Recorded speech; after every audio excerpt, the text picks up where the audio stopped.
ಮೇಕೆ ಮರಿಯನ್ನ ನುಂಗಲು ಬಂದ ಬೃಹತ್ ಗಾತ್ರದ ಹೆಬ್ಬಾವನ್ನ ಕಂಡು ಜನ ಭಯಭೀತರಾದಂತಹ ಘಟನೆ ತುಮಕೂರು ಜಿಲ್ಲೆಯ ಕೊರಟಗೆರೆ ತಾಲೂಕಿನ ಮಣುವಿನಕುರಿಕೆ ಗ್ರಾಮದಲ್ಲಿ ನಡೆದಿದೆ. ಸುಮಾರು 11 ಅಡಿ ಉದ್ದದ ಹಾಗೂ 16 ಕೆಜಿ ತೂಕದ ಬೃಹತ್ ಹೆಬ್ಬಾವನ್ನ ಕಂಡು ಮೇಕೆ ಮಾಲೀಕ ಭಯಭೀತರಾಗಿ ಕೂಡಲೇ ಸ್ಥಳೀಯರಿಗೆ ಹಾಗೂ ಉರಗ ಸಂರಕ್ಷಕರಿಗೆ ಮಾಹಿತಿ ನೀಡಿದ್ದಾರೆ. ಸ್ಥಳಕ್ಕಾಗಮಿಸಿದ ಉರಗ ತಜ್ಞ ದಿಲೀಪ್ ಹೆಬ್ಬಾವನ್ನ ರಕ್ಷಣೆ ಮಾಡಿದ್ದಾರೆ. ಕುರಿಗಳನ್ನು ಮೇಯಿಸೋದಕ್ಕೆ ಹೋದಾಗ ಮೇಕೆ ಮರಿಯನ್ನು ಹಿಡಿದು ನುಂಗೋದಕ್ಕೆ ಹೆಬ್ಬಾವು ಯತ್ನಿಸ್ತಾ ಇತ್ತು.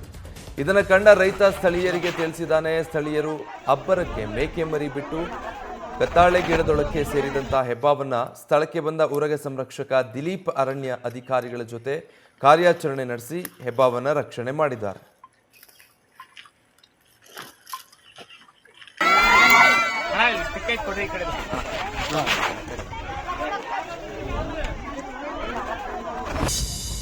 ಮೇಕೆ ಮರಿಯನ್ನ ನುಂಗಲು ಬಂದ ಬೃಹತ್ ಗಾತ್ರದ ಹೆಬ್ಬಾವನ್ನ ಕಂಡು ಜನ ಭಯಭೀತರಾದಂತಹ ಘಟನೆ ತುಮಕೂರು ಜಿಲ್ಲೆಯ ಕೊರಟಗೆರೆ ತಾಲೂಕಿನ ಮಣುವಿನಕುರಿಕೆ ಗ್ರಾಮದಲ್ಲಿ ನಡೆದಿದೆ. ಸುಮಾರು 11 ಅಡಿ ಉದ್ದದ ಹಾಗೂ 16 ಕೆಜಿ ತೂಕದ ಬೃಹತ್ ಹೆಬ್ಬಾವನ್ನ ಕಂಡು ಮೇಕೆ ಮಾಲೀಕ ಭಯಭೀತರಾಗಿ ಕೂಡಲೇ ಸ್ಥಳೀಯರಿಗೆ ಹಾಗೂ ಉರಗ ಸಂರಕ್ಷಕರಿಗೆ ಮಾಹಿತಿ ನೀಡಿದ್ದಾರೆ. ಸ್ಥಳಕ್ಕಾಗಮಿಸಿದ ಉರಗ ತಜ್ಞ ದಿಲೀಪ್ ಹೆಬ್ಬಾವನ್ನ ರಕ್ಷಣೆ ಮಾಡಿದ್ದಾರೆ. ಕುರಿಗಳನ್ನು ಮೇಯಿಸೋದಕ್ಕೆ ಹೋದಾಗ ಮೇಕೆ ಮರಿಯನ್ನು ಹಿಡಿದು ನುಂಗೋದಕ್ಕೆ ಹೆಬ್ಬಾವು ಯತ್ನಿಸ್ತಾ ಇತ್ತು.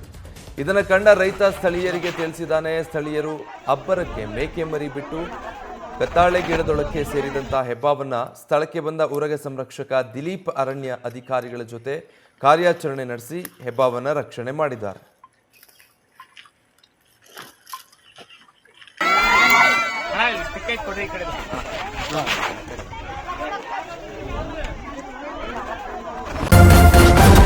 ನ್ಯೂಸ್ ಫಸ್ಟ್ ನಿರ್ಭೀತಿಯಿಂದ ನಿಮ್ಮ ಪರವಾಗಿ.